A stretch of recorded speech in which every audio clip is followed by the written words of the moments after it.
阿拉上海现在个医疗条件啊，应该讲辣辣全国是名列前茅，随便啥个疑难实症一到上海，侪能药到病除。但是辣辣旧上海呢，交关穷人看不起毛病，只好寻江湖郎中。阿拉外公同我讲，有一趟伊肚皮痛，没办法，只好寻江湖郎中。一个江湖郎中讲，侬迭个是盲肠炎；一个江湖郎中讲，侬迭个是胆囊炎。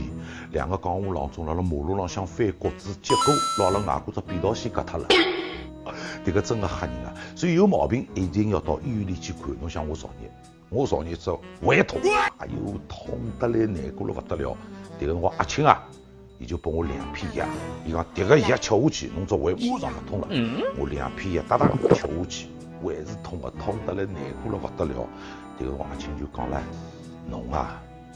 侬迭个毛病啊蛮严重，侬迭个是胃穿孔。我讲侬哪能晓得胃穿孔呢？伊讲迭个2片药从侬胃个2只洞洞眼里穿出去了。迭个正中是阿青拨我